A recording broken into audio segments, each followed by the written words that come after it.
holiday. They ain't holding no chain. Gordon's right back Cotford, and we get Benny. Bars and America songbox, paper is 19. Four cars side by side in a wild thrill ride with the roar of the engines leaving all doubts behind. As the wheels spin on, chasing dreams we can't hide. That's car life where legends never die. All right, what is up, everybody? Great to be back with you again. Cole, I tell you, man, we're having a lot of fun with these interviews this year. It's been a fun year. We're going to continue that fun streak tonight. We got a NASCAR regional driver, Carter Croghan, on with us. Carter, how are you, sir? Thank you for coming on with us tonight. Doing good. It has been a late night. Went from the 9 to 5 and then did the 5 to 9 in the super late model shop I'm working for. I'm working for a gentleman out here in Colorado by the name of PJ Monterano. He's an old school guy. He started super late model racing in the 90s, ran on the Southwest Tour for quite a few years at places like Phoenix and Las Vegas, a track you would never see a super late model at today. He kind of retired for a little bit, kind of took a little bit of time off, and now he's getting back into it and kind of put together a little partnership where he kind of helps me, I kind of help him. And so my Tuesday nights and Thursday nights, like we're filming tonight, are definitely a little hectic, that's for sure. We definitely appreciate you coming on. You kind of alluded to it already, but I just want for our listeners just to talk about what are you doing right now in the racing world? How did you get into racing? When did you become a fan of racing? Just a little background into you, and I'll let you take it from here.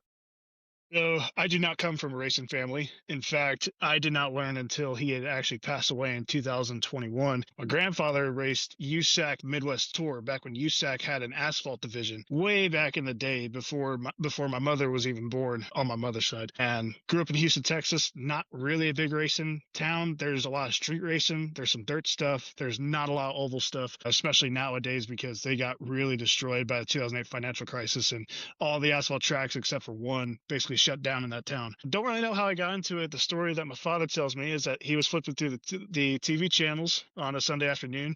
I was about 5 years old at the time. He flipped onto a NASCAR race and said that I lost my freaking mind when he tried to change the channel. So went to my first race at Texas Motor Speedway in 2007. That was a Cup race. I was 6 years old, and that was the last time they ran the Gen 4 cars on the NASCAR Cup Series scene before they went to the COT car.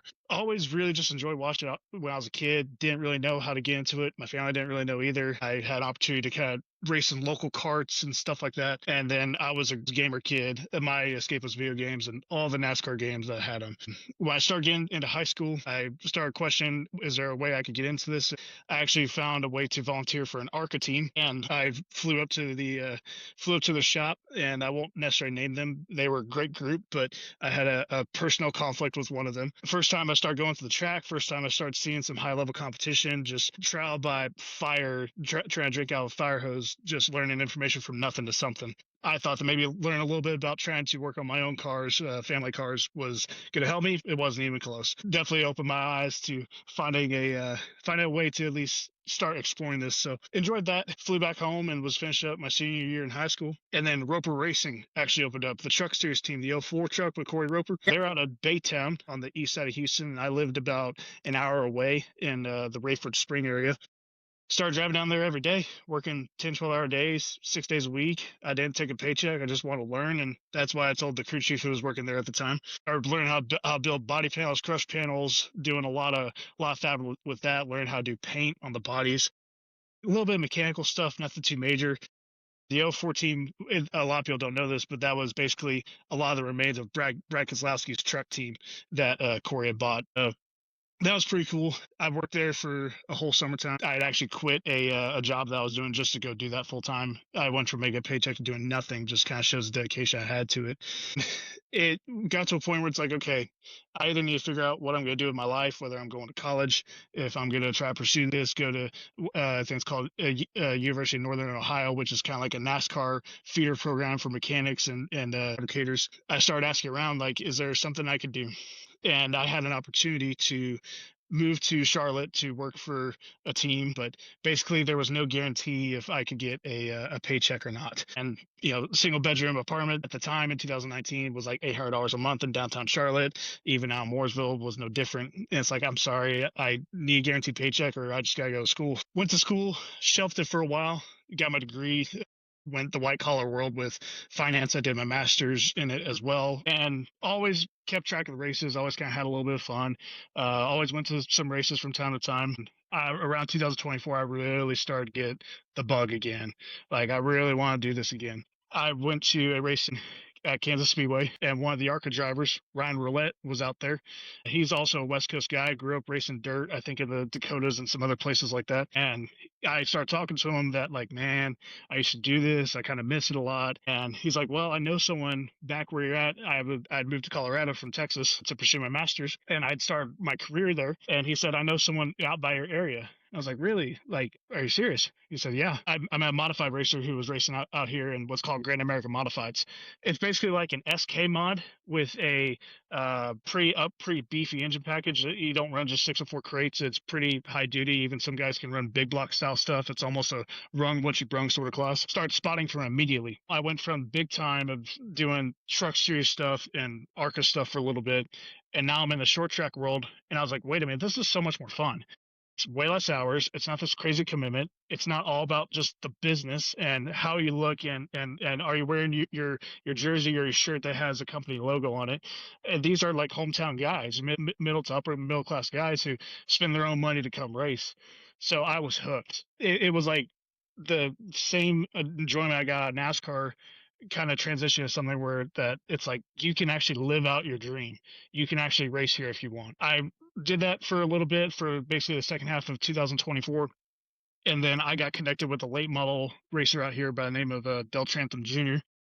And he's been a longtime racer out here and started to kind of work with him, spot with him. But he actually had a shop, basically out of his personal garage, 15 minutes away from where I lived. So started actually working on late model stuff from there. Really fell in love with late models. And what I realized out here is that the late model game on the West Coast is so different than the East Coast. It's not late model stock. We don't have truck arms. We don't have the Harrington 604 stuff. We don't have this bump stop stuff unless you're racing the Super. And there's very few tracks now that actually have weekly series super late models just because they are so expensive and everyone wants to go run the regional tour. The late models that we have out here is a very special class where it's 604 crates and it is a 108-inch wheelbase car. It's quite a long race car and coil spring, no bump stops, single shock. So this is like an East Coast street stock style car with just a lot more horsepower underneath it and 8-inch tires. We run the F70s, not the 10-inch wide F45s or anything like that. Got really into the late model game the last day of 2024, working on the late model stuff with Trentham, all of 2025, doing that and racing at tracks that just people just don't know about. Colorado National Speedway is a great racetrack. It is progressively banked. It's about 0.4 of a mile. It's not on iRacing. It's not on any of these things. And it's extremely fast as well. You're running over 100 into the corner on a pretty tight course, and just you never really hear about it anywhere else. Highway 92 Raceway in Gary, Nebraska. It's a 0.22 mile bull ring that is rough as can be, and it produces incredible racing with really, for that kind of a track, a super high horsepower track. And it is a blast to go out there and run these things in front of maybe only 2,000 people. It got me hooked onto something where this is a completely different avenue to go race and start exploring options of actually being able to finally race on my own. That's awesome, man. You alluded to it some, and I wanted to ask you, go into a little bit more detail on what is the dynamic like between, and I know you've been on West Coast, you came to Charlotte for a little bit, did some East Coast stuff. I know a lot of people have the idea that NASCAR is a predominantly Southeastern sport, which for a good portion of it is, but obviously there's a lot of racing that goes on outside of the southeastern part of the United States. So tell me, what are some interesting facts or interesting tell me about the life of a racer outside of this typical southeastern setting? Not a lot of support. That's one thing that kind of goes with it is we're still digging parts out of the junkyard. I've got number 2 spindles that I dug out basically out of this shop in the back and are throwing them on my car. There's people still building their own engines. In a couple of our divisions, you can basically build your own motors. And that never happens on the East Coast now because of this crate motor deal. And I got nothing wrong against crates. They're super reliable. GM makes a great crate. The 602, the 603, the 604, they're monster engines. They make more power than they probably should, and they still last 6 to 7 years before needing a major teardown. So out here, you still have some of that like homegrown ingenuity. I know people who are still building their own shocks out here and putting them on their own car, and it's all because of a cost saving metric. Out here, we've really lost a lot of the backing that we needed when when the Southwest Tour disappeared for super late models. That was huge. We would get over 40 super late models that show up at Phoenix in February. It was kind of like our snowball of the West Coast, so to speak, on a giant 1 mile track. That went away because of a sponsorship deal back in 06, and then 2008 hit, and that just made tracks just topple over, especially out here, just because there is a different level of marketability. So out here, you got to be self-sufficient. You got to be self-sustaining. Because of how different the car classes are, there's very niche information that is hard to get out of people, and you only build that by building relationships with individuals. There's people out here who have won races for decades, and nobody knows what kind of setup is in that car. It's even hard to guess. So in a weird way, because of how self-sustaining it is, people are also so giving, because anytime that there's an opportunity for another car to enter their division, they want to help. I've had so much help with me trying to go late model racing, where I've picked up almost a brand new engine for like half the price. I've picked up chassis parts and components for almost half the price. And so in a way, it's actually a little bit more affordable to race out here, just because there is a good discount on the parts and the used parts that are available. Out here, there's turnkey late models going for sale with 604 crates I saw one in California for $9,000. A 604 crate late model stock on the East Coast that is worth its salt is going to go for 25 grand plus. Out here, there's people running on less than $1,000 a night for budget. That's tires, fuel, food, entry fees, everything. It brings people a lot more closer together, and I like that because you have people who become rivals on the racetrack. It's inevitable. We make contact, people hit, but more often than not, usually you can go down pit road and say, "I apologize, man. I didn't mean to run into you." Most of the people here are spending their own money anyways to come race. Nobody wants to tear a front clip off a car or just give you thousands of dollars in front end work by wrecking a car. Nobody wants to do that. So it's definitely very different from the East Coast, and I think actually a little bit more enjoyable. Not that I'm opposed to ever running in the Southeast. I would love to go down there and run, because it's big business and it is hardcore racing. But out here, there's definitely the more community aspect. Blake was talking about how, the West Coast is not viewed as like NASCAR oriented a lot, but are there drivers that are from the West Coast that you look up to, not necessarily only in your division and who you race against every week, but even on the NASCAR level? Because you got people like Kyle Larson that's from like the West Coast. The Bushes are from, like, was it Las Vegas, I believe? There's a whole bunch of really prominent, even NASCAR legends that are from the West Coast. So who are some people that you look up to, either on the NASCAR level or even on the regional level?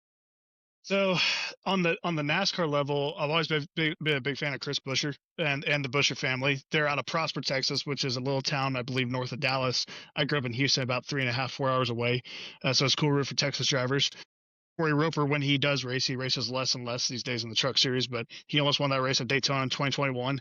And I was about to fly through the window in my living room because I was jumping up and down, and he lost it with about 300 yards left. And on the regional level, it's kind of hard just because I moved out to Colorado in 2022, and I've only ever been exposed to the short track racing scene since then. And I really didn't know much about it until I really started getting into it in 2024 and 2025. Michael Scott is a super late model racer who has raced out here for years. Nobody would know his name. He's extremely fast. He's got really tricky setups. Right now, he's the only super late model guy I've seen who can run the top at Colorado National Speedway. It's a very bottom heavy track, and somehow he's got this car set up and can fly on the top. My car that I'm actually building for my late model, it's got some history, and one of them is a gentleman named Bruce Yackey. The Yackey family is a very prominent family out here. Bruce has raced out here forever in the super late model class. His two sons both race. They've always been very, very competent racers. They race hard. They're a little stubborn nosed. They're not afraid to hit someone out of the way, so to speak. And then the person I'm working for is PJ Monterano, and he's raced out here for a super long time, and really one of the coolest, nicest, honest guys I've met in racing, and very, very talented on the track. You always look for that kind of driver who could take a 5th place car and turn it to a 3rd place car or a winner. There is a lot of people out there who can do that here, and it's pretty miraculous to watch. And you wouldn't even know it just because these guys don't have Wikipedia pages. So as far as people I look up to, it's always those people. And I'm always trying to grab little bits and pieces like, okay, I like how this person handles this way, or I like this guy's mentality towards racing, or I like how this guy does his chassis setups. You learn those bits and pieces to come up with something on your own because you have to out here. If you want to call a crew chief from the East Coast to come build your setup and teach you how to race, fine, but it's gonna be $3,000, and nobody has that. Yeah, absolutely. It definitely sounds like there's so much insight and so much knowledge to be gathered where you're at. It sounds like it's great for you currently. One thing that I get from just the way that you explain kind of how your life is played out over your racing journey is it's very much that you're like a journeyman racer where you're not necessarily set from day one, hey, I'm on a race, and you paved your way that way. You've had all kinds of trials and tribulations, things that didn't work out, things that, you thought were going to be great for you. And then you get to that situation. You're like, this is not for me. What's one of the biggest lessons that you've learned, even if it's not in racing, but in life, that you've gathered from your journey from where you were to where you are now? People who don't quit usually win. People who are able to get themselves up from failure win. Being able to have a setback happen and be able to kind of swallow your pride a little bit and be like, okay, I'm here, and let's do this again. There's been a number of those racers out here. We have quite a few drivers who they made one or two starts in the K&N Pro Series. Now it's ARCA West, and maybe some guys ran some trucks or a little bit of Xfinity and didn't necessarily pan out. That's why you don't see a giant number of West Coast racers that show up, and when they do show up, it's still a big deal. And I'd say it's mostly that, and being willing to try something again to try and make it work. In the racing world, there's so much that you learn about trying to be successful that if you just listen, pay attention, it carries over into your personal life and your professional career as well.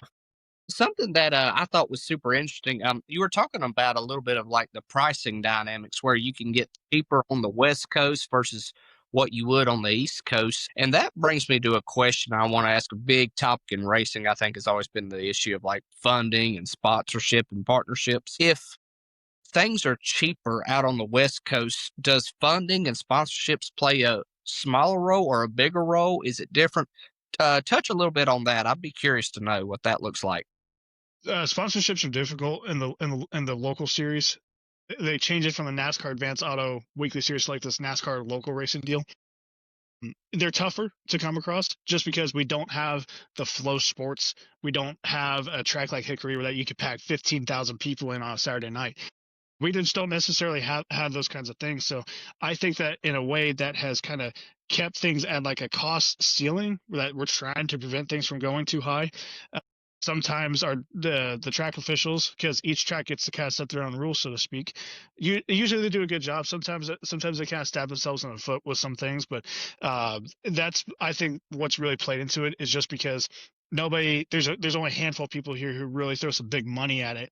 But even if you can throw $100,000 at a race car, a super late model, or whatever kind of fancies you, or to go around Cars Tour West, it only carries you so far because the rules kind of keep you tampered, so to speak. When you think of an ideal racing career, if you had 100% power, you could control your own destiny, everything was exactly how Carter Croghan wants it to be, where do you see yourself in 5 years in your racing journey?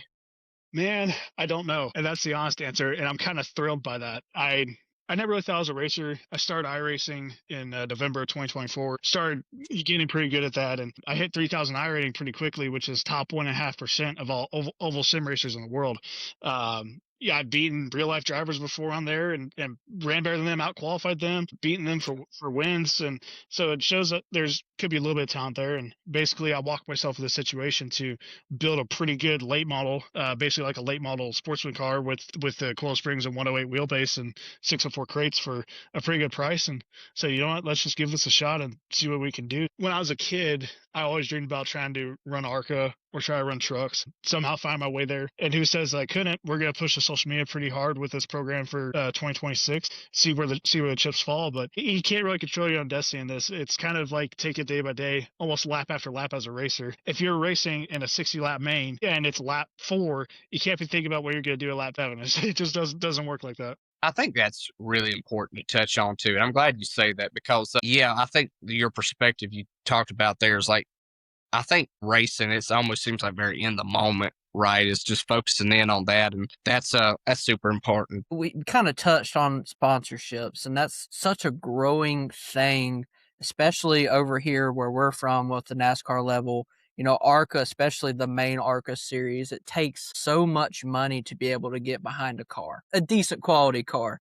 Now, you can get some other rides that you're not going to perform on a high level. Like, you're not going to be competing for wins unless you're at like a Salem racetrack, or these racetracks the race car driver takes over rather than the car. If you have any insight as that from, the West Coast perspective, I don't know how far you've gone into looking into getting more ARCA or truck or any opportunities like that. The barrier for someone that doesn't have, a big funder behind them, they don't have a big sponsorship. Big sponsorship in my mind, I immediately think of Hendrick Cars just because how much they're plastered, on Spire machines, obviously Kyle Larson's machine and the Cup Series. But if you don't have a big company like that, how much of a struggle is it for someone that wants to take just a small step in that direction? It's an extreme struggle. I think it's a blessing, but it's also a curse. Social media now is absolutely everything, especially if you are selling consumer products. AJ Allmendinger has Celsius more often than not on his cup car. That's energy drink they just go buy at a convenience store. He's not going to necessarily have that. Of course, I don't know the sponsorship arrangement, so I could be totally wrong. But a driver like that is not going to have that unless they have a massive social media presence where it's like, hey, I'm driving to the shop today. I got Celsius in my hand. Hey, Celsius is running a deal. Here's my code. Go buy Celsius. That is everything now, and you actually see drivers who are leaning into that and try to take advantage of that. Landon Huffman, our store racer, he's always posting on YouTube. Chase Burrow, done a lot of stuff on there. Doug Barnes Jr. on Car Store, and you were starting to see that too with bleeding into ARCA, bleeding into truck. I feel like some of the media restrictions and some of the liabilities around that, it makes it a little bit harder to do those sorts of things. In the world of racing, you're always looking at your cost, your benefit, how much you're going to make for this race, what are you going to bring back home, what are you going to lose. Nowadays, because of how the technology has gone so far ahead, even in the ARCA series, it's something where it's like, hey, I've got $15,000 here that I've gathered from a few different sponsors and companies I know or friends. Am I going to go blow that on one race to go run ARCA at Toledo or something like this? Or am I going to go take that and go run 12 seasons at a late model and compete for the track championship in my own car, in my own equipment, where I'm somewhat in control of my own destiny? And it's like, well, why is Cars Tour West popping up? Why is this IHRA deal so big? And then the Cars Tour late model stock is massive. That series has just exploded in popularity and growth with drivers. And naturally, Dale Jr. and Kevin Harvick have some stuff to play with it, but it's just because where are you going to take your money to go race the most amount? So you got big time backers who they stay in Cars Tour. They don't necessarily go up to the Cup Series because they get great ratings on Flow. They had excellent viewership on the FS1 race at Wilkesboro, and at the end of the day, you're going to have more bang for your buck. That's why those races are exploding, and that's part of the reason why we don't have 60 cars that show up to run for the Daytona 500 anymore. You just don't see that. Yeah, that's great insight. I really appreciated that because we've talked to people like Brayton Lastro. We've had him on the podcast before. Obviously, you listened to the episode that we did with Austin. We really enjoyed that conversation as well.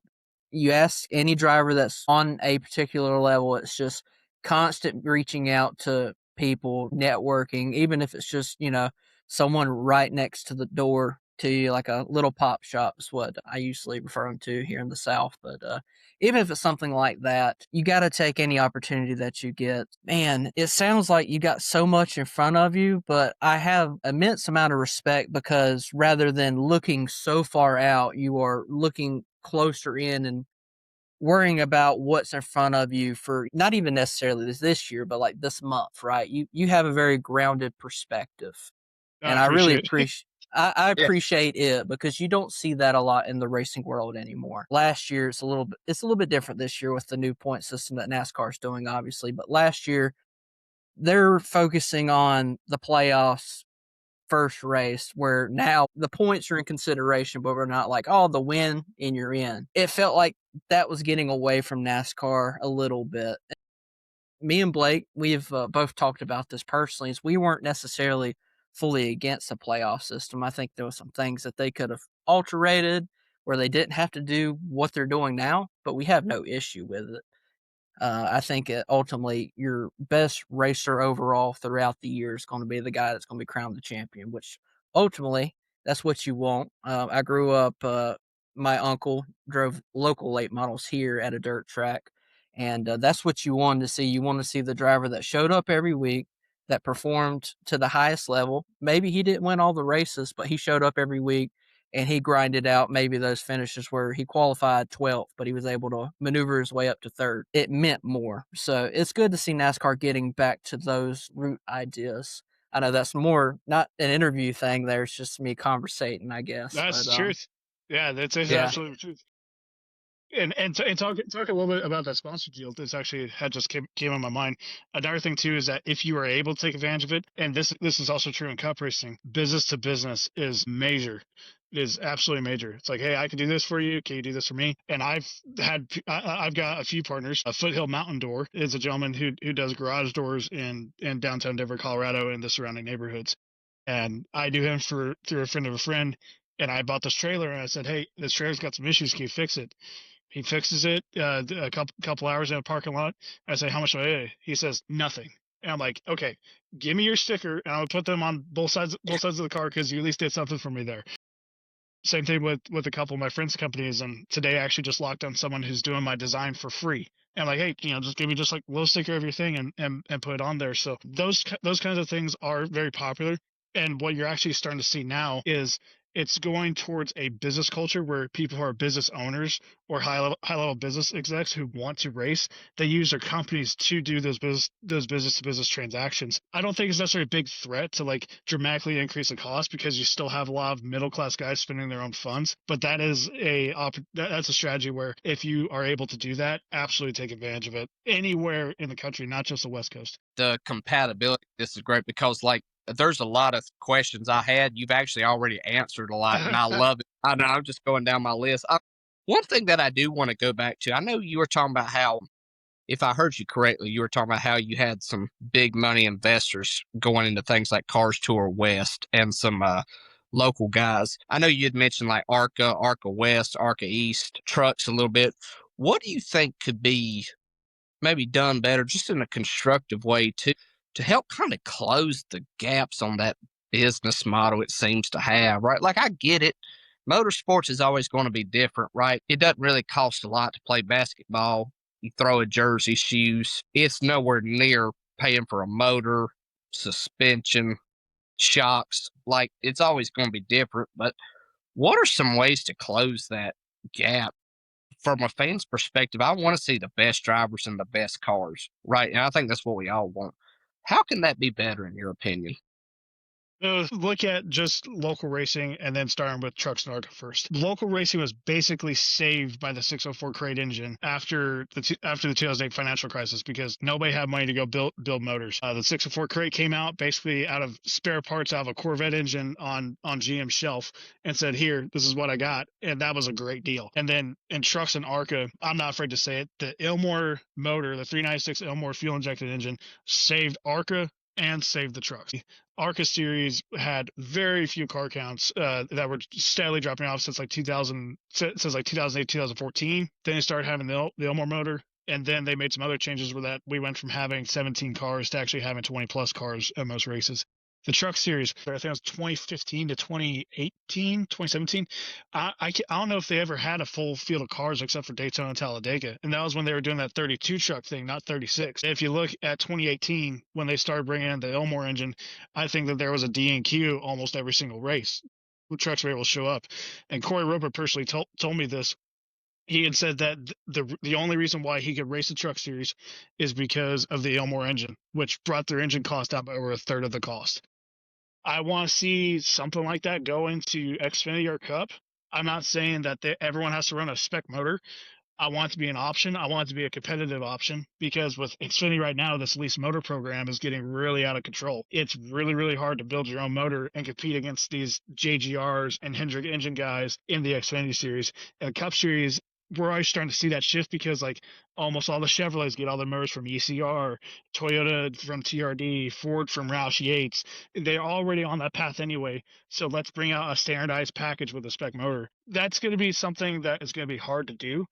It's going to be something where people are going to fight that because they're going to say that, you know, this kind of violates the ingenuity part and kind of the not cheating but kind of innovation, so to speak, as I talked about on the Dale Jr. download. That's gonna be a good place to start.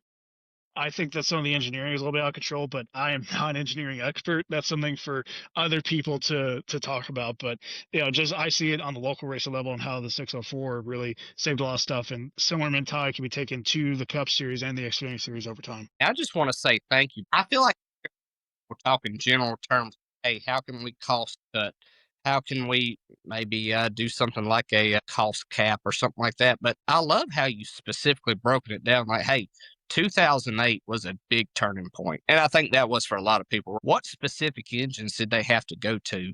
I'm learning a lot just by listening to that. So I really appreciate your detail onto that. I think that's super informative. Something I do want to ask you, if fans who is listening to the podcast interested in your career now, if you could point them to one race, what would they look at? One race you think really defines you? I know they might not be able to necessarily look every single one up because you said the TV and the flow and stuff like that is different, but use this time to talk about one race that was like a turning point in your career. Oh my, there's always little small ones that kind of come to mind that kind of just shape you as a driver. Yeah. I'll give you two. So the first time that I ever spotted was with a gentleman who was driving modifieds at Colorado National. That day was a mess because the car was super loose out of two, super loose out of four, trying to figure out how to get dialed in. And he was using another driver who had owned that car previously to kind of help him set it up. And he wasn't really getting great information. We're kind of sitting here. We finished second to last in our heat. And it's like, what are we going to do? And I told him, look, the car can't stick at all, no matter what it is that you do with the stagger. Drop the right rear tire pressure down as low as you can. I don't care what says the stagger, and see if you can actually just get the car off the corner. Drop the right rear down to like 18 pounds of air or something stupid like that. Go start the main, and he's actually got some drive off. And I'm spotting for the first time as well, kind of first time calling adjustment. And I see this wreck starting to happen in front of him off of two. For you guys to kind of go nose to tail with each other, and there's a terrible bump off of turn 2 at CNS that always catches people, and so I can see it. They're starting to spin like this, like going into the infield. So I'm on go outside, wreck.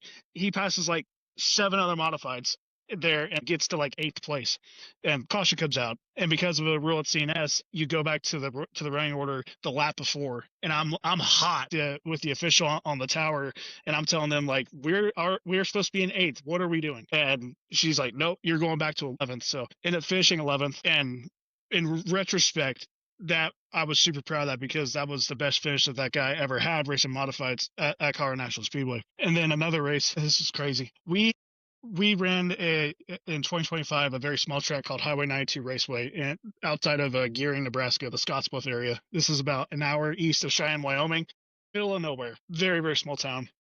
It's a 0.22 mile bull ring and super rough. A lot of character in the track, very hard to drive. And the first race we were out there, we had a good car. This was in the late model class, and we're running about third. And all of a sudden, with 10 laps to go, car's sputtering. Not really sure what's going on. We get passed by fourth. We get passed by third, finish fourth. I think the first or second car lap down. So we're kind of looking at like what's going on, and we tear the fuel cell apart, and we find that the pickup tube on the fuel cell had shifted over to the left side. So what happens in the corner? It actually starts the carburetor fuel. So we turn over to the right, and we're like, well, what if this killed the fuel pump? You know, what if the fuel pump got too hot? So change fuel pump. Now we're going out for another race about a month later. The first lap that we unload in practice, start throttling up, car smoking all over the place. So pull the car in, find out that the brand new fuel pump was leaking everywhere. It was some cheap Chinese fuel pump off of Amazon, and all this fuel's busted down. There's fuel all over this car. So it takes us like an hour and a half to change this fuel pump and replace it with another guy's fuel pump who had loaned it over to us. Finally get that fixed. And then we go out for there's 5 laps left in practice. And mind you, we're not on brand new tires. We go top of the board in practice on the last 2 minutes. So we're feeling really good. We get the car just a little bit, and now we're gonna go run our heat. We had like 8 or 9 cars there at the time, so we're gonna have like 4 other cars. Because the invert, we start dead last in the heat, which is only 4th place for this particular track at the time, so not too bad. Well, as he's going to pass 3rd place, as this 21 car got loose off the corner, and when he came back, his left rear quarter panel hit his right front, and the right front fender was destroyed. The spindle, we found out later, was bent.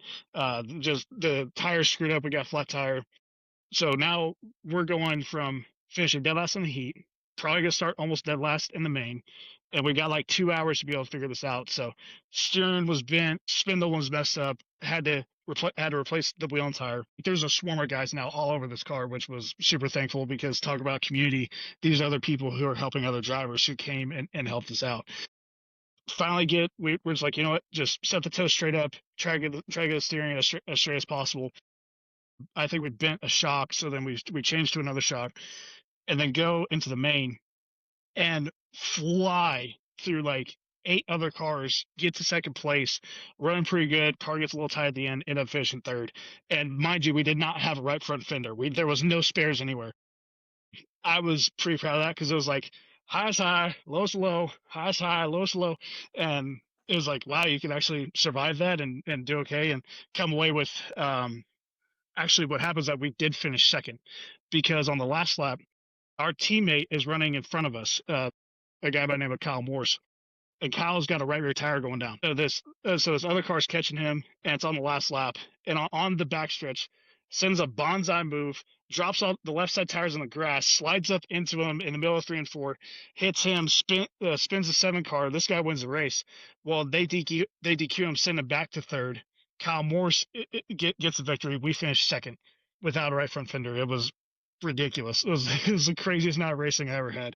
I like to ask that because, one, I think it gives some shout out to some tracks that, like you said, if they're out in the middle of nowhere, gives them a good shout out, especially like for us East Coast boys to get to know some of these tracks out there, right? But also too, like, I think it gives a great perspective of like what you're thinking, what your observation is of the surroundings, and just that mindset. So I love hearing stuff like that. Well, we've kept him for a pretty good long while, so I don't want to keep him super long. I know he's had a long day, man. Didn't you hear him? He worked the 9 to 5. I can't shut up. I can't talk whenever it comes to race. I'm like you guys. That's perfect, man. But there's one last question that we love to ask our guests: is how can fans support you the best? Social media, or is there a way that they can reach out to you if they want to partnership with you? Maybe do a little small business deal. Especially, there might be some people on the West Coast that will eventually listen to this. How can they help you the best? The biggest thing that doesn't cost money is just social media. Interact with the social media, like, comment. I always reply back, repost stuff, share with your buddies, your friends. That's always a great way just to start off with. And I mean, heck, we have people who just will come up to our shop and be like, hey, can we come volunteer? Can we come help? We like this stuff. That's something where it's like, you just give your time and your effort, and that's wonderful before you even want to send any sort of cash. And the little small things like that along the way actually keep racers afloat compared to other things. I have met a racer out here, and he basically said that if I had to do this by myself, I could do it, but I would be so miserable and alone. I like doing this with people. I like hanging out with friends. I like the people that I meet at the racetrack. That is, like, from sentimental value, emotional value, just a fanship currency, so to speak, is just invaluable. You can't put a price on that. All that helps. I think that's a great thing that all fans need to know, because ultimately, I think fans don't think about this kind of stuff, about social media being as impactful as you say it is, especially for people that are on the smaller, like you mentioned AJ Allmendinger, someone like a Ty Gibbs that's got a Monster Energy, or Riley Herbst, or someone's got a big company. Sometimes they channel not only their own following, but they get that follow from Monster, all the people that love monsters in the world. Like, hey, Monster sponsors this guy, so therefore I'm going to pull for this guy. I'm going to follow him on social media. So it works both ways. So knowing that as a fan, I think is really important, where people can be your monster. They can be able to push you in the right direction and ultimately help you out. So I'm glad to hear you say that as well. It seems to be a reoccurring theme from most of the people that we talk to. And what social media can they reach out to you on? Do you have a specific username on maybe like an Instagram or a Facebook, or? Yep. Instagram is Carter _Croghan. I do have a Facebook page, but it's private. However, my My LLC name is CCR and Enterprises. So if you search it up on the Facebook, you'll be able to find all that. I'm on Threads a little bit. Basically, anything that I post on Instagram basically gets uploaded to Threads anyway through that kind of deal.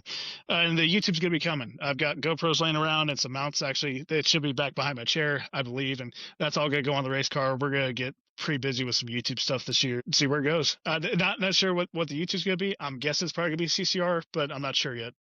We'll see. CCR, Carter Croghan. That's where you can find me. That's awesome. I really do dig those YouTube channels, especially I know this is someone that's a little bit on the upper level, but Noah G does his YouTube. I really do like watching his vlogs because first of all, the man's personality. Like, Yeah. first of all, he's crazy, but he's the good kind of crazy. And it, yeah, absolutely. And it's cool to see because you get to see the thing someone else's POV, especially from fans. I think that's really important. They need the insight. They want to learn as well. So having something like that, I think is a really good quality. I think it's a great idea. And we will make sure that we were also following that and doing whatever we can personally for you. Yeah, shout out to Polar Property Services, Foothill Mountain Door, Cody Trantham Designs, PJ Moderano, and PJM Racing. Those are the guys that are helping me out. So thank y'all for having me. I could ramble on all night, but definitely time well spent for sure. And we appreciate having you. So we'll move on to the next segment. We are very excited to talk about the Atlanta racing this week. We got the Truck Series, we got the O'Reilly / Xfinity Series, and we also have the Cup Series to talk about. And here today, though currently not present, he is currently brewing him a nice cup of joe because it's going to be a late night for us. We had a fantastic 3 races at Atlanta. I don't think anybody could have asked for much of anything else in regards to a plate track, especially the Cup race. Cup race was phenomenal. You had wrecks, you had a lot of tire wear and issues and a lot of strategy that usually doesn't go along with plate races. I really did enjoy the Truck Series race as well. I thought that the broadcast did a really well job articulating everything that was going on. Anytime they get those drivers in the booth, it really does help quite a lot with explaining all the different current issues that drivers have on the cup level and how that translates even when they go down to the truck or the Rally or Xfinity Series cars. We will get started here with the Truck Series race. This is recapping the FR8 Racing 208. What a name for a race there. We seen Kyle Busch win back-to-back jacks, and Carson Hocevar pushing Kyle Busch, his teammate, to the win. Kyle Busch did not have a dominant performance that we usually used to seeing at this racetrack for him. He led 37 laps, but there was another driver who shined really brightly, was really nice to see, and that was the number 99 machine of Ben Rhodes. Ben Rhodes has had a rough year last year, and he led 70 laps of this race. Corey Heim did a pretty decent job. He finished in the top 5, which was good for him. There's a couple other plate track drivers that kind of came in and came out. I've seen John Hunter Nemechek, a guy that we seen last week, was really strong on that Hallmark Friesen machine. Ricky Stenhouse did really well in that JF Electric 45, which is really important for them because that really gives them a good baseline of where their program currently is compared to other drivers that may be able to usually be in that seat. Ram did not do terrible. He had Justin Haley finish in 10th, Ty Dillon in 11th, Daniel Dye in 13th, and then Minnie Tyrell ended up wrapping up around 19th. He's the one that seems to be having the most of the struggle starting out. We've seen people like Stuart Friesen shine and let a couple laps.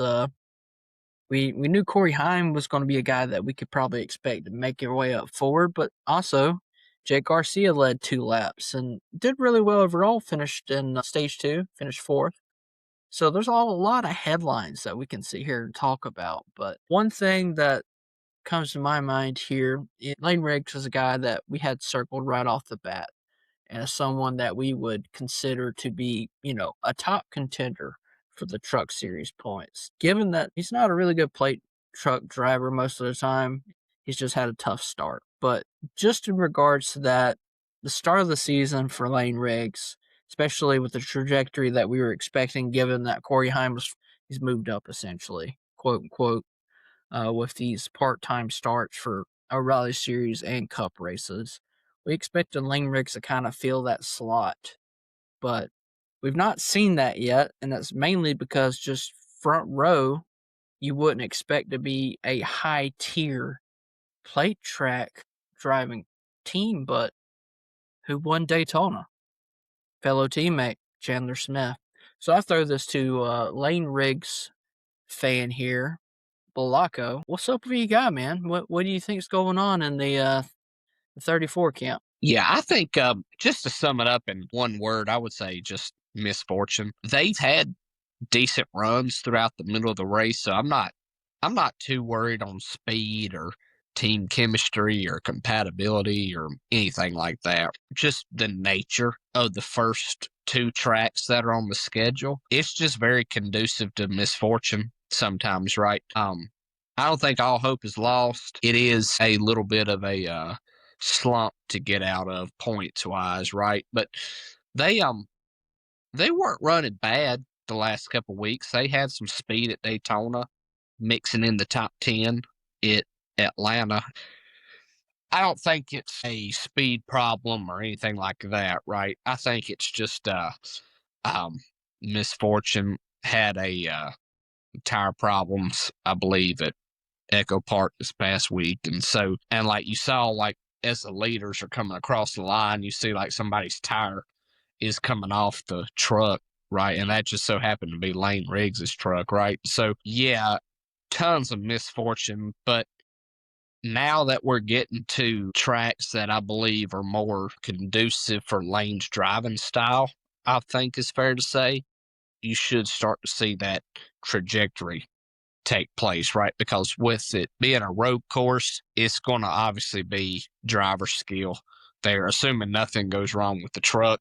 I really expect to see Lane battling it out in the top 5 or 10. Everybody pretty much in this race is going to have equal playing field, never really been there before. You might have some one-timers, maybe like a Colin Braun or potentially like a Dario Franchitti, who have raced this race before. But when it comes to truck regulars, I think Lane should be one of, if not the best one out of all of them, just based on driver skill and team strength. They do got to get it turned around, though, just to stop the bleeding. Even if it's a top 15 finish, a top 20 finish, something like that on a road course, and just mitigate these 3 wild card races that have started the year out. And the fact is currently that they're sitting at 23rd in the points in the standings, behind people like Frankie Muniz, Jake Garcia, all the Ram truck drivers, it looks like. Andre Perez, Christian Eckes, names you wouldn't necessarily expect up there in front of someone like Lane Riggs. But that is given that we're at these essential heads and tails racetracks. You flip the coin. I agree with a lot of the insight that you do have, but that's one thing that people do have to remember is the point system has changed. So these finishes that they're currently having, they will ultimately affect where they end up, because this is showcasing the best race car driver overall at every single racetrack, probably the best way possible. Now, yeah, currently Chandler Smith sitting on top of the leaderboard with 103 points, 17 stage points to his name. That one win at Daytona. Now, that one win does not lock him in anymore, given the point system, just for you guys to know that. Butterby McQueen's in the top 7 in points, which is a fantastic performance for him, especially given that he's known as that short track king / ace, and Yeah. him and Stuart Friesen both 6th and 5th. It's nice to see the 88 machine up where it belongs historically. Ty Majeski's 4th currently, right behind his teammate Ben Rhodes. How the truck series is going to go, but ultimately, Blake, let's just throw everything else out the window with points. Let's just talk about the race in general. How did you view the racing at the track for the truck series? Because I enjoyed Daytona a lot. That's probably one of the better Daytona truck races that I can remember. in recent history, but this Atlanta race, man, it's like a whole different ball game, right? With this Atlanta truck race, there were a lot of variables, right? Because you had the weather window they had to get in. They only had like truly like an hour and 20 minutes, hour and 30 minutes to really get this race in, right? And so the fact that they got within about 10 to 15 laps of the scheduled distance, I thought was almost miraculous, right? But that is because first two stages, first about 30 laps of the truck race, I think lackluster would be a very good term for that. It almost, to an extent, man, looked like, I would argue, say, like these 70s, 19, maybe early in these kind of super speedway racing where you'd have maybe 3 cars drafting out front, then you'd have a group of 7 cars drafting, and then in the back, it was just kind of spread out. It wasn't like a very packed event when it came to how the trucks were running together. Parts of it I thought almost looked like old school Atlanta a little bit. Looked like they just were passing cars like you would at a typical 1.5 mile track, right? So into stage one was real good. You could probably argue that this race was a crescendo, to use a musical term, right? Kind of started off soft, not really much going on, but really elevated into a lot going on. Stage two, a little bit more action, still pretty calm. And then, man, stage three, latter part of stage two and early stage three is when I thought this race hit a turning point, right? Because a lot of action involved. It looked like the cars were more together. So, yeah, you had a lot of storylines too. Ben Rhodes coming back through the field, and obviously Spire is a force to be reckoned with in the truck series when you've got Carson Hocevar and Kyle Busch running in your team, right? Loved seeing that duo. One thing that I really liked in regards to this race was obviously the on-track stuff. I thought ended up being pretty good, right? But after the race, while Busch is doing his burnout, Hocevar goes with him to do the burnout as well to show like a team effort, right? I don't know how you hate it if you're a sponsor for Spire Motorsports and you're on one of those 2 cars. Really good branding, good exposure for Spire. Hocevar, I don't know if you saw this, Cole, but he did a really like hilarious Instagram post afterwards talking about like how him and Busch were like this really good duo, and it had like this meme of like, did we just become best friends? And then Kyle Busch responds, well, let's not take it too far, right? I thought the coverage was pretty good on it.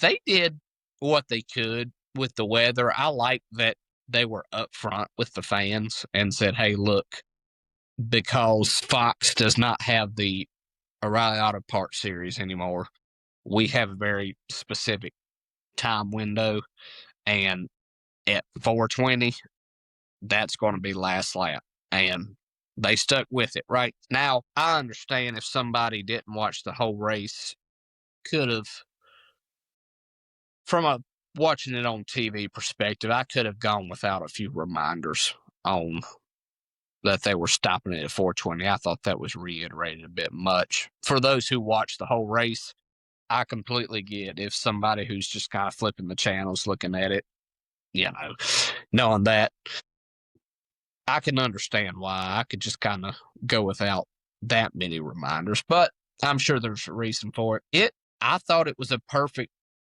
appetizer, the truck race was, that is, to the weekend, because I'd argue it only got better from there. I like what you said about Spire because they've kind of, this year in the truck series, they've decided to say, frick the points in regards to drivers' points. They're putting all their money and effort into owners' points because they don't have any full-time drivers that are competing every week for driver points. It's only owners' points. And currently, they are second in owners' points, and if they keep bringing these caliber of drivers, they're going to win the owners' points quite handedly. So you can imagine that Ram's going to try their best to compete with that with their free agent program that they have, but still, it's a little bit different when you got different people that you're plugging in every week, like a Ty Dillon, for instance, this week at Atlanta, and now obviously the announcement's been it's Colin Braun. It's going to be driving for them at St. Petersburg. having these one-offs, it's not a bad thing by any means, but to have a set lineup be like, hey, Kyle Busch is going to be driving, this track, this track, this track, this track, and this track, where the way that it's currently laid out for Ram is this driver, and then we'll announce the next driver, and there's a possibility that I guess they could probably double dip, but the way that they've kind of theorized this is there's going to be one guy every week that's a free agent, so maybe that they may not, bring another driver back. They may just do one driver every week for that free agent program. So that's something to look out for, especially once we get towards the later part of the season after these first 18 races when the chase really starts, how the owner's points will end up being. Because currently, obviously, front row's in the lead, given the win, but Spire's just behind in Tricon. But if you scroll all the way down, Colleague is currently 12th in owner's points. That is their best machine is 12th, and that is the 12 truck. So that's tough in itself right there. But let's not hamper on this too much. We'll move on to the O'Reilly Series race, which also was a fantastic race. And the seas have parted. Moses appeared in the flesh and split the seas that was Austin Hill for Sheldon Creed to win this race, to win his first career race after so many second place finishes. So many. I think a historic amount. I believe he did break the record of that. First of all, personally, been looking forward to Sheldon Creed winning ever since him and Austin Hill got into it in the first place at Martinsville not so long ago. But great to see him win. You could tell it was an emotional thing for him. It also felt like that thing of, like, I can't believe it, finally the monkey's off your back kind of deal thing, which should lighten the load a lot for him. Because it's been shown in the Truck Series that he's a good driver. He won a championship. That's hard to do in the Truck Series in general. It's hard to do in any NASCAR series. But to see Sheldon Creed cross first in victory lane for Haas factory, that's got to be a good sign for them, right, Blake? Yeah, absolutely. I believe nobody ever doubted Sheldon Creed's driving ability, right? Because, like, even though people can hate on him for never being able to, seal the deal, if you will, right? Like, to finish second 15 times shows that you're in contention. Like, to be second 15 times shows that you can wheel a race car. Being a Truck Series champion, nobody, I don't think, was doubting his ability. It was just like, when is it going to happen, right? And I'm glad it finally did. Sheldon is one of those guys who I think he's good for the sport, seems to be super good around the fans. I've had one interaction with him, and it was positive, right? It was just kind of an in-passing thing, right? But seems to be really liked amongst the fans, so it was a popular win for him. I know, at the first part of DBC, Carson Elledge, who obviously has ties with JR Motorsports, right? Junior Motorsports. Even she was so happy that Sheldon Creed won, right? So it's definitely a popular guy in the industry, right? So yeah, super stoked for him. I don't think we can say it enough how awesome the CW coverage is. I know we had talked about this before, but it really wouldn't be a bad thing, and I don't think any fans would object. I know you got tons of bougie media rights deals and this and that, right? But having NASCAR on a channel that everybody has, and it's that doggone good, it really ought to be in consideration for future years, because these boys and girls do a fantastic job. The way they called that race, man, genuine excitement, tons of suspense. It felt like you were in the stands just talking with them, how excited they were, and watching and listening to their reactions, right? So that was really appreciated from a fan's perspective. Even the activations that Arby's is doing with them too, their sponsorships are good. Absolutely love the CW's coverage. So want to give them a huge shout out. They made the end of that race even better watching it on TV. So yeah, just want to give a huge shout out. I don't think it happens a lot of times to where the excitement of the TV guys matches the MRN and the PRN guys' excitement. But man, that was that level of awesome. And I really appreciate that. It's just their chemistry up there in the booth. I think that there's just a general understanding that the two guys in the booth love the sport more than two, obviously, but just, your play by play. I feel like they do a lot of the work, but your colored commentators, your people that are like racing, been in racing, they really paint the picture of what's going on at the racetrack. They're really articulating and they bring the excitement because I see a wreck. They're like, oh my gosh. And then when they seen Raja make a save that he should have never made that save, they're freaking out over it and they're talking about it. Where other people would be like, what a save. And then they just kind of move on to the next. But people need to focus on those moments where drivers save their equipment because not only are they, saving their chance of winning that race, they're saving their team multiple thousands of dollars, if not millions. I'm not even going to take a stab at what it takes, but we know how much it takes to sponsor a car, so therefore you can kind of do the calculations in your mind. But they're saving a lot of money when they don't absolutely slam the wall as hard as possible or they're going through the grass. Speaking of someone that was going through the grass, we have to talk about Austin Hill here. Um, I will say we just mentioned the save. That was a heck of a save he had on those last few laps, counting down. He saved that sucker from being junk. So that big shout out to him. And there's no one that's going to sit here and tell you that Austin Hill's not a wheel man. I mean, past that, Austin Hill looked human. I feel like at Atlanta this time. He was strong. Don't get me wrong. But there wasn't this Austin Hill was leading every single lane for majority of the race, kind of like how Daytona was, right? We've seen a whole bunch of other people weaving in and out. Now, there was a lot of strategy that came down to these things that Blake likes. They're like, you go on cars. These have lug nuts where the Cup cars have one singular lug nut.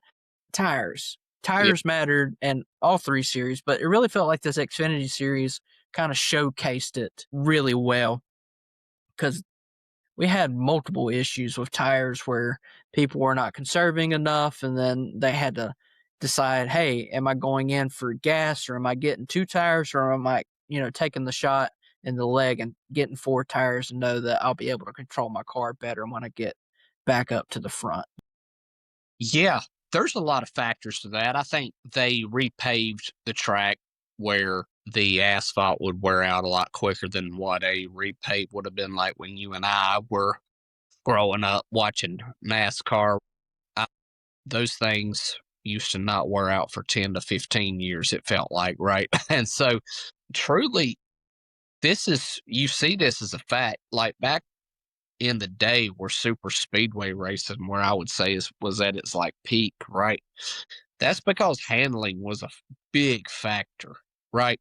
And so you were able to make passes based off tires, and like the draft mattered, but it didn't matter as much because you could set yourself apart from the rest of the field, right? And so that I think is why a lot of fans love Atlanta, is because there is that handling factor, and a part of that is because of the tires and the tire wear, right? You look at like Austin Hill last week at Daytona, comes through the field, goes from 14th to 2nd in 2 laps, right? And so had a lot of that going on in Atlanta as well. It just looks, with all the G-force they're carrying, because it's a much smaller track, it looks a lot more intense, right? So yeah, I don't want to say a rough track, but a track where the tire wear is, I would say, in a sweet spot, if you will, where it's not going to wear out to the point of like Wade, Indianapolis, right? But it's going to last a little bit. But it's also like these things, at least for the O'Reilly Auto Parts, they're not going to last 200, 300, 400 laps either. I think it's a nice sweet spot that they got with the tires for that series. And the handling, you could tell which cars were handling really well, like a Rajah Caruth, a Ross Chastain, and you could see where some cars just were not handling well at all. So that, because of fresh tires versus old tires, it creates a lot of excitement. People are able to take stronger runs, which is really important for drafting track racing with the tires being able to have an advantage. There's some strategy for pits, and it adds so much more into the race for people to analyze and for people to really observe, right? And so, like, I get with like some form of drafting tracks, like if you save, who saves enough fuel, right? I get that that can be a talking point, but when it ain't so much fuel as it is tires, you see better on track action, right? And so that's where I think the tires really come in at, because it produces great racing for the fans. You know, those in attendance are stoked, and it really is drafting tracks in the way, just to put it in a southern term, like the way it ought to be, right? And I don't know of any fans that hate that, right? Because it seems like the storyline every time you go to Atlanta is, man, this is like how super speedway racing used to be. Like, this is what we need. I think Atlanta, and who would ever thought this 7 or 8 years ago, Atlanta is kind of raising the standard for what we want other super speedway races to be. And part of that's got to be with the tires. So, at the end of the day, that's what connects the car to the track.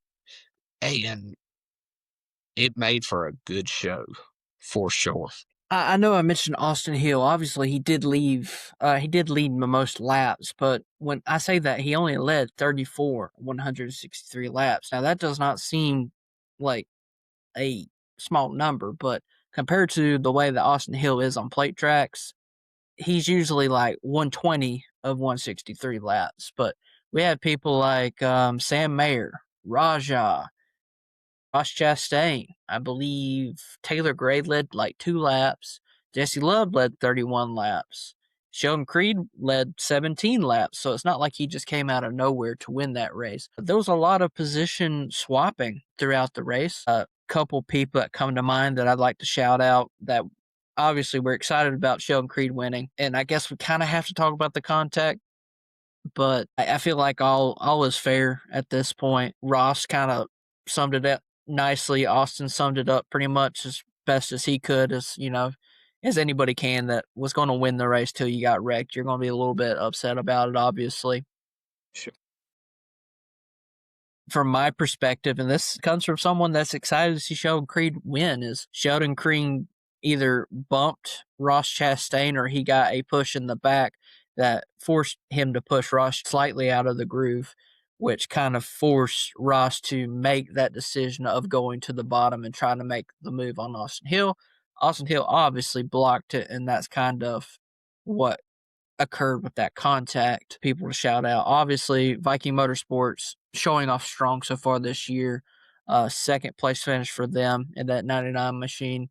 No one's doubting Parker Reslaugh's ability in a race car. We've seen it at the plate tracks the last few years. It's going to be what can they do on the road courses and these intermediate speedways that they struggled with, especially road course races last year with Viking Motorsports. Can they build a quality car to, not necessarily finish in the top 10, but, top 15 day instead of getting a DNF because of mechanical failures? Nick Sanchez for AM Racing shows up, finishes third. At one point, we thought Nick Sanchez was going to split everybody and win the race. He was going to go back-to-back at Atlanta. Corey Day ends up finishing in the top 5 after a Corey Day kind of day, honestly. I don't think there's ever a day where Day can just scoot by and no one talks about him because there's some kind of contact or thing that's occurring for him, but great finish for him. Ross Chastain for Jordan Anderson Motorsports. I know he wanted to get the win for those guys in the Protect Your Melon campaign, but had a phenomenal performance in that race car. Just stuck around throughout the day. Dean Thompson, just outside of the top 10, had a phenomenal day, which we've been seeing quite often at these plate tracks for him. And Patrick Starpelli in that 48 finished 13th, so I'd like to shout out him. I know that team has got high hopes, so seeing him in the top 20 within his first 2 starts in the O'Reilly/Xfinity Series must be a good sign for him. I think we're going ahead and move on to the Cup Series. Round 10 cautions, similar elements, right? We didn't see someone dominate the whole race, but there was a name that led the most laps, and at the end of the day, somehow, with a wrecked race car, was able to catch the win at the end of this race, and that would be Tyler Reddick. We thought he was dead in the water at one point in this race, especially after the contact. But seeing how the restart was going to line up, we thought, we kind of knew what we thought was going to happen. But to see him come out of nowhere and showcase that he can win back-to-back races, and got to imagine that it's pretty cool winning there with MJ for both races, kind of soothing the effects of last year. Because last year for 2311 had decent on-track performance, but for the 45 team alone, if you isolate it, they had a terrible year for the 45 team last year. They very much underperformed, and that's one thing that my mind goes to is maybe that amount of money that they were essentially bleeding every week, maybe that affected their performance because we were expecting them on a high level. When you look at a comparison of last year and this year for the 45 team, I think there are a couple factors that play in, and I don't think it's getting talked about enough. You look at last year, Tyler Reddick's son was in and out of the hospital, right? Tons of stuff going on there. And I gotta imagine, like, from a dad's perspective, when your son is that young and in the hospital, like, at the end of the day, racing is just racing, right? And so I'm sure his mind was probably on other things, like it should be, right? You got lawsuit stuff, right? A lot of distractions that necessarily wasn't their fault immediately on the 45 teams. So a lot of that is past, and I think they can just focus on winning races. I'm sure they still try to do that last year, right? Not saying they didn't, but I think it's just a new year, and sometimes it just ain't somebody's year. And last year that was the case for Reddick. And that's not like uncommon with some of the greats. You look at Kyle Busch right now, just in a slump. You look at the way Jimmy Johnson finished out his career. You look at like Jeff Gordon even had a winless season here and there. Matt Kenseth, Greg Biffle, Kevin Harvick, Denny Hamlin had a winless season in 20. Sometimes it just doesn't click for a year, but it does the next. And so that's the case here. They seem to have rebounded really well. And so I'm super stoked. I love when Reddick gets to win, man. I think awesome for the sport. The fact that NASCAR is really able to advertise, hey, Michael Jordan owns a race team. Because even though we know, the hardcore fan knows, and even the and that might not tune in every week, but that tunes in some, they're going to know Michael Jordan owns a race team. But man, for your typical sports fan who might not get into NASCAR, but they like the Chicago Bulls, they like UNC basketball, and they figure out that MJ's got a race team, it draws people in, right? I mean, he's that kind of figure. So, man, you look at the way that this year started off, I would say that this has got to be NASCAR's best start to the regular season in years. I mean, truly. Like, this has been awesome this year. You and I are obviously partial to the Clash at Bowman Gray. Had some pretty decent duels, great truck race, great O'Reilly Auto Parts race at Daytona, great Cup race, repeat for Atlanta. Man, for all the series, it's looking great right now. And so super stoked about that. Love that as a race fan who loves the sport. And man, I hope the momentum keeps rolling. It's refreshing, it's renewing, and it's just, I love it. It's in such a positive direction right now. Yeah, man, for sure. Atlanta, 92.6% yes on the Jeff Gluck poll, which is historically, if you can get over a 90% on the Jeff Gluck poll, you might as well just call it one of the best next gen races of the generation, because it's really hard to get the consensus of the NASCAR fan base to agree that a race is good.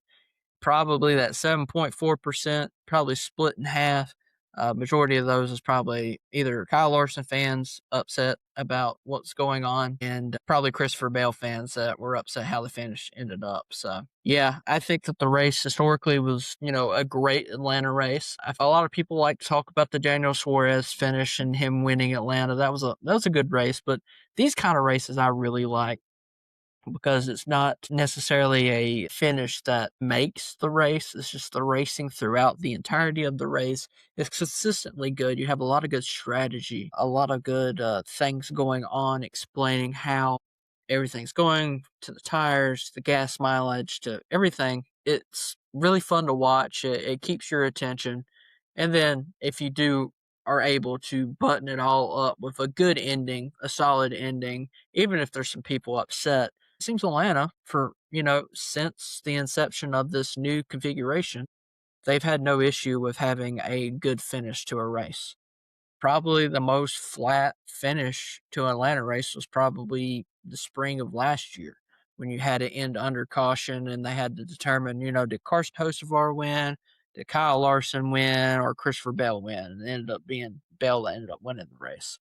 But still, that was a good finish, because you got to watch someone like a Ryan Blaney, who came from being spun 16th, 17th, to end up finishing almost close to the top 5 in like 2 laps. Great, phenomenal racing in Atlanta. Tyler Reddick, can't speak enough about him. I really do like him to start off the year, where 2311 kind of flopped last year. I know Bubba had the big Brickyard win. He had a dual win. Sure, absolutely.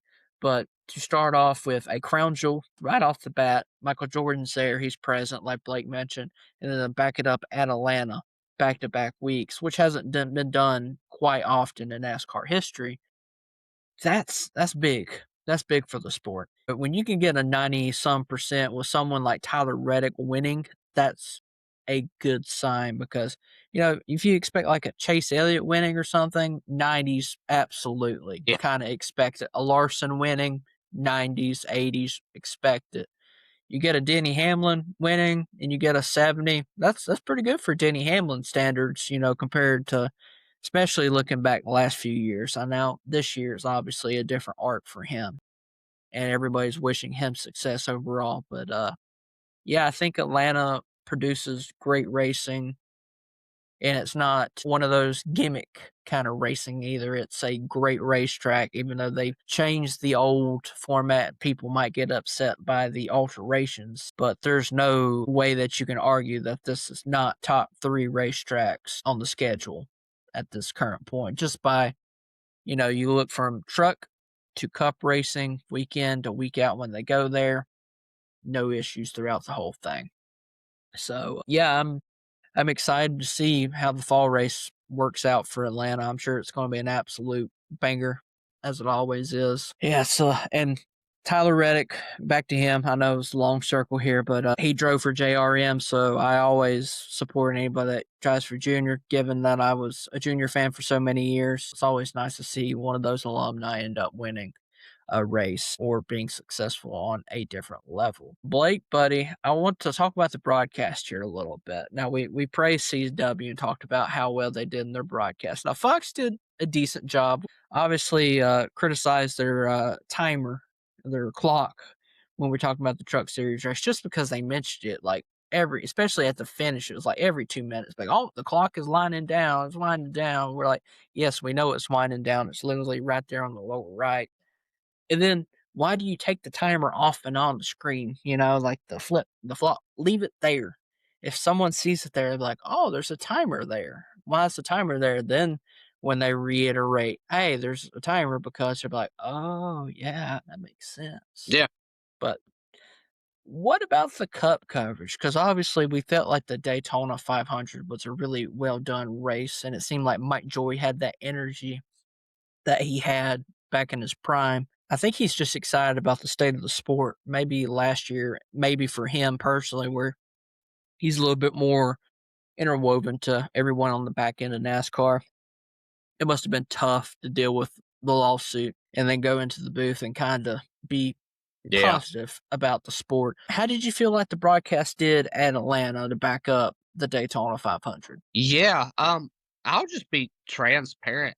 I might be in the minority on this. That's okay. I don't mind that. I didn't mind the broadcast coverage. I think Fox is, for the most part, they've cleaned up a lot of easy ways we used to criticize them, right? Like, for example, camera angles, just like odd shots, not being able to go back and see a replay, just some stuff like that. I think they've cleaned up a lot of that really well. I think this year, Mike Joy, Harvick, and Boyer have a lot more chemistry. And the only thing, and a big thing I saw this week, the contentious point was the commercials, right? Felt like they went to commercial way too much.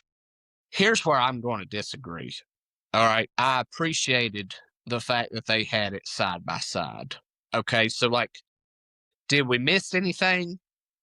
No, we didn't. Right. And even in the side by side commercials, even when like a caution happened, they were quick on the point to get the camera onto the point of caution. Right. So, if you're going to have a lot of commercials, to me, I think having it side by side is a good compromise. You get your commercial money in, but the fans also get to see the race. Like, to me, it's like, how does anybody lose in that scenario, right? Now, I was doing some math. It would be every 9 laps, every 10 laps at some point, right? But also, like I said, man, you didn't miss much. Now, back, and this wasn't 2 or 3 years ago, I understand when it goes to commercial that often and it's not side by side. Yeah, that gets annoying real quick, right? Especially under green. But they didn't do that. They even had a part I want to say it was in the last stage where they said, "Hey, we're not going to commercial. We're going to do what was it? It was like a all-in on from Toyota, right?" And so I don't mind that. I think that's something that they could probably, and not just Fox, but other TV companies could look at doing more, is like, hey, here's a package to where you can say your company name, and we're going to say we're not going to go to commercial. We're going to say right here because of you all, right? That speaks volumes to a fan, right? And so I didn't mind the coverage. To me, look, just common sense wise, Cole, man, like they just signed a $7.7 billion deal. These companies has got to make that money back, obviously, right? So I don't mind the side by side. I think it's a compromise, sure. In an ideal world, you wouldn't have commercials, but let's be realistic, right? For anything that's on TV that ain't streaming, you're going to have commercials, right? And so I think that's the best way to do it. I think it would probably be better for a lot of people to be a little bit more appreciative of that, because I do think Fox is trying this year. I think something that I've seen is you can tell they've heard the criticisms and they're trying to do things differently. And I think you can tell that this year. So I didn't mind it. I know a lot of people didn't like the amount of times they went to commercial. I think they could probably space it out a little bit better. But also, like, if it doesn't look like there's going to be tons of stuff going on, I get it. Go to a commercial, right? Like, I'm sitting there and I'm thinking, like, it's no different than being at a race, right? You're going to see that part anyway if you're there. So, like, I didn't necessarily understand much of the criticism because you get to see the whole race. So I think one insight that I had personally with this is there was a particular moment in the race when Joey Logano spun, and the camera shot was not on him, and that's not something that I am necessarily upset about. Is I was I don't know if thrilled is the right word, but I was excited that Mike Joy was able to. He's like, oh, and Joey Logano's turned around. Like, he had the ability and the speed to comprehend what was going on and got it out even before the camera was able to shoot. Like, where Logano was spinning, it was an obvious spot. You knew that the camera and the TV crew were going to be able to pick up on it pretty quick. There's going to be no issues in that front because he was basically going through the grass. But that was a good sign. When I seen that, I was genuinely excited because that shows me the reaction time and being able to vocalize everything. there'll be certain moments at last year where there'll be something that would happen, and we wouldn't know about it for, you know, a good bit. Where if someone's at the racetrack, like, oh my gosh, that's going to be a caution. And you can argue maybe it was the view, maybe it's the TV cameras they had set up where they weren't able to see it. It seems like whatever it was, they've got it ironed out enough where they're able to make those quick cuts and decisions, which is important for the race. Also, they got rid of the dumb cartoon models of all the drivers. Well, everybody with a six pack and crap like that. So happy. That was around way too long. Like it was cool, I guess, maybe for a couple of seasons, but for how long they kept it, I agree. I think the coverage was good. I don't know if it was as great as it was for the 500. It may have just been the 500 was like a surprise to us because we're like, dang, these guys are hitting on all cylinders this year. Now, obviously, we're going, and I'll go ahead and do the transition here because this works out great. Is we're going to a racetrack where there's multiple different angles, where it's tough to really figure out where a caution is occurring. I'm hoping and praying they've not made this, public knowledge, is that they're going to do like a radio broadcast for the road courses this year. That's one thing that Fox missed on last year, is they didn't do it, I don't think, at all last year, where, like an NBC or somewhere like that usually does it. I think Amazon Prime was the one that really hit it out of the ballpark with the road course coverage. I'm hoping they go back to a similar element and talking through that, because it's just so much more helpful.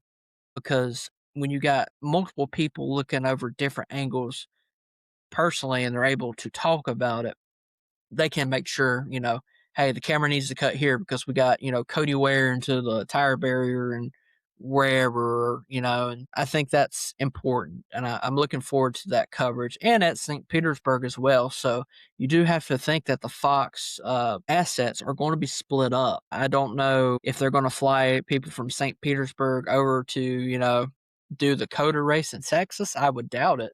I would imagine they're just splitting the crews up so they can fundamentally do it. So we do have to take that with a grain of salt. So I'm looking forward to both races. And there's really not much other that we can speak about. We can talk about Carson Hocevar taking that run.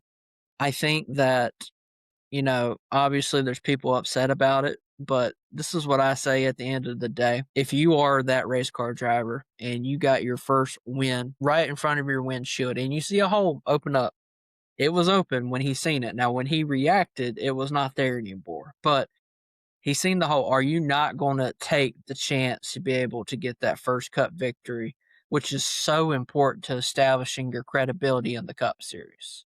And there'll be no driver that will detest that. We've seen how much it meant for Ryan Preece to win at the Clash, a exhibition race, a non-points race. He got excited over the Clash because he finally won his first race of the Cup Series of his career. It means a lot. I think that if anyone was Carson Hocevar, they're taking that run, and people can get mad, but it seems like a lot of people, for the most part, as Blake mentioned to me on social media, seem like they're pro Hocevar at this point. They want to see someone mixing it up and dicing it up. So that's great to see. All right, ladies and gents, we have just a few minutes to get this prepared for you for COTA and St. Petersburg trucks. We have a whole bunch of open drivers. There's 36 trucks, so for 36 spots. So therefore, everyone will be making the race. Number 1, Dario Franchetti. Number 2, Carter Farlock. Number 4, Ben Maurer. Number 5, Adam Andretti. 22, Jackson Lee. Number 25 in that Ram truck, Colin Braun. 45, Landon Lewis. That's a big name. 62, Wesley Slimp. 69 of Derek White. 76 of Nathan Nicholson. In the 77 machine, we have James Hinchcliffe, and that is for St. Petersburg. Yeah, Hinchcliffe would be one that you would consider for picking from the Pick'em series, Number 0, Alex LeBay, a name that we see on these road courses quite often. The number 1, Connor Zilich, making his return. That'll be a race to watch for him. Number 5, Tyler Gonzalez. Number 9, of a guy named Shane Van Gisbergen, who had a fantastic but terrible day at Atlanta, spun twice, and still finished in the top 10. at a plate track, which is an oval. Number 19 of Brent Cruz. Number 30 of Blazar Leguzman. What a name. Number 32 of Ross Chastain. We have another Austin Hill. Number 35, Austin J. Hill. Number 42 of J.J. Yaley. Number 50, Preston Pardis. Another road course guy that we see quite often, the number 55, Sage Karam. And Carson Quapple will also be racing in the 91. Obviously, where Zilich is in the 1 machine, the 91 is the other machine that Quapple is racing for the full-time season when he's not in the 1. So keep that in mind with those entries. And that race will be at COTA, where the truck is at St. Petersburg. You know, the Cup's kind of easy here, guys. The only open team at COTA is the 33 of Jesse Love. It's the only one. One thing that you do want to watch out for, though, is there's 2 cars that will miss the race for the O'Reilly/Xfinity race. So that stacked lineup of road course names, there's a chance SVG wrecks in practice or something, he doesn't make the race. That's one thing that you have to consider. So, yeah, Blake, go ahead and take it away with these tires, man. I know that it's kind of with the road course package and the tires, it's pretty much hand to hand most of the time. There's not much action that's changed throughout the weeks, but go ahead. No, I am optimistic though. They're running the same tire package that they are really for all 2 series that are at Circuit of the Americas this week. If you remember last year, tires did matter, especially towards the end. Busch burned up his right rear, and that's where Bell was able to pass him. And that's what you want to see, right? That tires matter towards the end. That can help with strategy and stuff. Just some things to look for. I have not looked at what the weather's supposed to be like. I imagine March in Texas, it's going to be fairly warm. I can't imagine there's going to be too much rain that's predicted, right? And so what the tire numbers are going to be is for dry weather sets, they'll have 7 for the weekend, 5 to race on, 1 to qualify, and that can be transferable to the race, and then 1 to practice on. If they were to have to go to wet weather tires, you'd have 4 for the race, 1 for practice, and then 1 for qualifying, 1 set of those, that is. And then for the O'Reilly Auto Parts Series and the Truck Series, even though they're at 2 different tracks, same amount of tires allotted to each team is the same. 4 dry weather sets for the race, 1 for practice and qualifying, and for wet weathers for both of those, there'll be 3 allotted for the race, and then 1 for practice and qualifying. So that's pretty much the tire rundown. Tires seem to matter last year, so I hope that'll be the case again this year. NASCAR, Goodyear, look like they're always working towards a better product, always trying to strive for a more perfect tire combination. So hopefully that'll be the case this year. COTA's always an interesting track to watch. St. Petersburg, obviously, this is the debut race for them, for us, for a lot of people for the Truck Series. So it's going to be fun to watch that. We're looking forward to that. And we have Kent joining us for the next segment. So we're going to head on over there right now. All right, boys, we are going to do our spicy take segment here. And, I'm going to throw it to the guy that just put a piece of gum in his mouth there because he has bad breath, Kent. Buddy, what is your spicy take for this week? You actually hit yours last week. You guessed there'd be no Fords in the top 5, and they just had a rough day in Atlanta in regards to the Cup race. So you're on a winning streak, kind of. It's what you would consider a winning streak, anyways. Thank you. I'm gonna say this because it'd be a spicy take if it happened. I don't expect it to happen. I have very little confidence in this. They're running the shorter configuration of COTA again. Is that? I believe so. Okay. So but it still includes that turn 1 that seems to be pretty crazy. I want to say SVG gets caught up in something and SVG finishes outside the top 10. Okie. Now, I mean, it could be a early race, something that mechanically it puts them behind the wall for a while. It could be late race, just knocks them out of contention. I'm going to say SVG does not finish in the top 10. I'll go next. I will say that we see someone that's not won a road course before win for the Cup Series, be a first time road course winner. I guess Connor Zilic is kind of in that front, but I'm going to say it's not even him. I'm going to say it's somebody completely that you wouldn't expect. Yep. It's going to come out of nowhere. It's going to be field strategy or something wild that gets them there, and they're able to essentially just beat everybody based upon that. Laco, you are the last one here today, so I will let you throw your spicy take. You also did not hit your spicy take like mine. I said there's going to be like 13, 14 cautions. There was 10 Sunday. And your spicy take was what, Blake? Well, just for I think I read the right entry list, okay?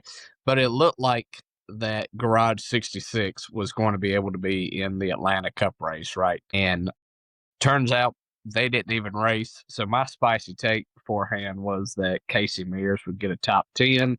That obviously didn't happen because they weren't at the track. So Can't get a top 10 if you're not there. that's right. So let's see here. I'm going to say that one of the one-off guys in the truck series for St. Petersburg this week is going to win the truck race. I'll say this is where Ram Trucks get their first win with Colin. Interesting choice. Interesting choice. So that's going to transition us to our Pick'em series. Austin's once again not here, so the duties of placing all the information into the spreadsheet is mine. So to recap the truck series at Atlanta, Kent won the truck series with picking Kyle Busch for the back-to-back jacks. He ended up winning the race, which not only gives Kent the amount of points from the win, but he also gets a tiebreaker for first place predictions. He's the first one to predict someone that's won the truck series race so far this year.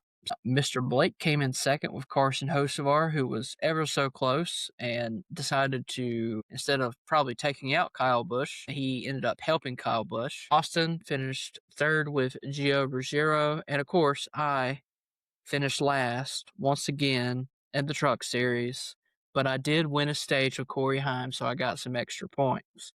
Currently, the points are Kent is at the top of 80, Blake, you're just right behind with 70. Austin's next with 40. And I'm sitting there with a nice, cool 25 points. Now, I do have the first pick at St. Petersburg, a track that the truck series has not necessarily got a lot of history with in regards to currently. There's a ton of open drivers here. But the question is, do you trust those open drivers over the drivers that are currently in? Oh man, I suck already in the truck series, so I'll take Jake Garcia for this week. Yeah. I'll take a flyer on Jake Garcia this week. And I couldn't pick LaJoy or Corey Heim, which didn't really even have to consider those for this week. Austin picks next, and he sent me his picks, so he gave me two. I'm just going to go with the one that he put on top. Ben Rhodes is his pick for St. Petersburg. He couldn't pick Infinger or Gio. Blake, you can't pick Carson Hocevar and Justin Haley. The rest of the board is up to you, friend. Are you going to take Colin? Sure. Yeah, let's go Colin Braun. Kent, you are bringing up the rear here, buddy. You cannot pick Kyle Busch and you can't pick Michael McDowell. Hey, who did y'all pick again? Jake Garcia, Ben Rhodes, and Colin Braun are off the board. I want to just go with the guy that I trust to finish well. Give me Lane Riggs. Not necessarily known for his road course racing, but hey, if he wins, I'll take it because he is my championship pick this year. Moving on to the O'Reilly Series, Blake came out on top, picking Parker Resloff as the highest finishing driver. Very great value pick for that. Kent, you came in second with Jesse Love. I came in third with Ross Chastain.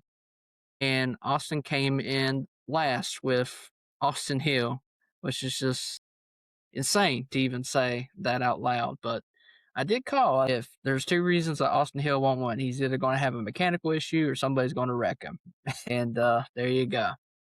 So Austin has the first pick at the O'Reilly Series race, and he is picking Connor Zilic.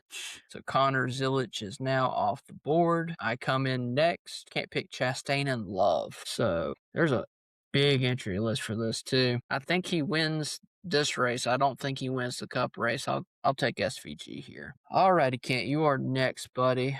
You cannot pick Sammy Smith, who's been pretty good on the road courses here as late, and Jesse Love as well. Why bother? The winner just, it's coming from one of y'all's two picks. Why does it even matter at this point? So you don't pick last, get the least amount of points.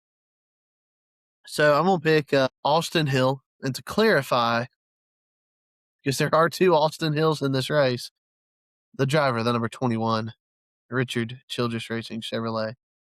Chrome Horn Austin Hill. That's why I'm picking him, honestly. Someone's going to wreck. It ain't going to be him. Yeah. Right. The person who wrecked is going to be off of his bumper. It ain't going to be him. Just ask Michael McDowell. Yeah. It was a crazy wreck. All right, Blake, buddy.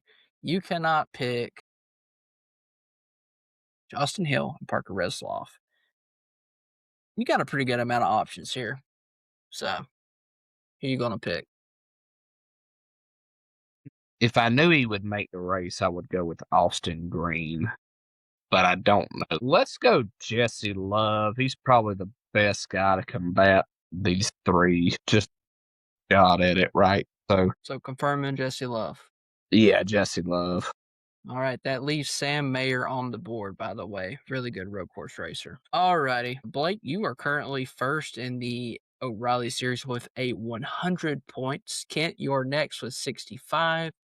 I'm in third with 40, and Austin is last with 20 points currently. All righty. And to Cup. Now, of course, Cup, we do not pick officially till this weekend. However, we usually give a prediction before just based upon previous results. Currently, the standings are Blake is on top with 70 points. Kent is at 50 points. I'm at 60 points, so therefore I should be above Kent, but I'm not right now. So I don't know what's going on there. And Austin is at the bottom with 20 points. That was due to just 2 bad weekends for Austin, 2 last place finishes. I won the split. I picked Ryan Blaney. I know Ryan Blaney was really good at a couple of these tracks that we're coming up to, but I decided to go ahead and take my flyer on him this week, and it worked out well for me. Blake came in second with picking Chase Elliott, who was just really close to Ryan Blaney. Had a pretty bad weekend overall, but still was able to salvage a good finish. Kent, you picked Michael McDowell. You did not have a fantastic day with him, but you did not finish last because Austin did pick Kyle Busch, who was not able to replicate what he did during the Truck Series race. So that means Austin has the first pick at COTA. And Kent, this is surprising, but he's not going with the name that you would think off the top of your head, probably because he didn't win COTA last year. He is considering picking William Byron for this race. He thinks Willie B is going to be the man to be. And that would be his pick. Kent, you would lock that in for him? Yeah. Kent, you would be picking next. You can't pick Michael McDowell, who's a really good road course racer. Also, Chase Elliott, who is a very good road course racer in his own right. But you have plenty of options here. Who are you considering? I mean, if it comes to this, I'm picking SVG. If I have the opportunity to pick him, I'm picking him. If not, then that would lead some other guys on the table. And I would just I'd really have to get a feel for qualifying to see how some of these guys ran and the laps they could put down. But I'd have a hard time picking against SVG, even though that was my spicy take. I'd have a pretty hard time picking against him. Blake, buddy, you would be next. You cannot pick Logano, and you can't pick Chase Elliott. You got a couple of good names here that you can really pick out of the hat, but I think I know where you're going. Somebody you got to be curious about is Zilich, but I would think Bale could be, in a way, a decent pick because I could see a scenario where he could potentially try to win both stages because along with Bowman, him and Bowman are 31st and 32nd in points right now, so they need some stages. So I would think Bale, Zilich, or Bowman. Either one of those three I'm thinking of right now. I'll go ahead and tell you, if Connor Zilich comes down to me at the 4th pick, I will take the flyer and pick him because I don't expect him to be in the running at Phoenix or Las Vegas, maybe Darlington, but I think that Zilich would probably be my pick. for that. And just to recap our championship predictions here, Blake, you picked Kyle Larson to repeat this year as the NASCAR champion. Go figure. Kent, you picked Chase Elliott. You're a big William Byron fan, but underneath that, you're still a Chase Elliott fan as well. Austin picked William Byron, which is surprising to me. I was the only person that picked a non-Hendrick driver. I picked Christopher Bell to win the championship this year, just based upon how he usually is performance-wise throughout the year. He's had a rough start, though. So you guys are probably looking the best so far out of everybody with those 3 Hendrick drivers. I'll recap the other championship picks as well. Austin picked Sam Mayer. Blake, you picked old reliable Justin Allgaier, the Gator Man. Can't you pick William Sawalich? Kind of an upset championship prediction, kind of win, young gun. And I picked one of RCR's most promising rookies in the last few years. I picked Jesse Love. I had the first championship pick, and I was able to pick up Lane Riggs. Austin picked Caden Honeycutt. Kent also picked a rookie in the Truck Series, Mr. Butterbean McQueen. And Blake picked Justin Haley as his Truck Series champion. So that is what we got with the Pick'em Series, guys. Looking forward to this weekend. I'm really excited to see what St. Petersburg has to offer as a race. I think it's going to clear Lime Rock the way that Lime Rock was last year. Lime Rock for the Truck Series was quite a snoozer. The ARCA race was really good, but I'm really looking forward to that. I know this road course racing's Kent's favorite kind. He doesn't like watching, plate tracks, short tracks. He's all road course. Ain't that right, Kent? I mean, I like the road courses. I don't know. When it's the same guy winning by, 42 business days, then, I mean, it gets old, but I like the road course racing. This car just don't help it, but it is what it is. Well, not many people said that about Jimmy Johnson when he was winning by those margins on oval tracks. How's that some of those races? Yeah.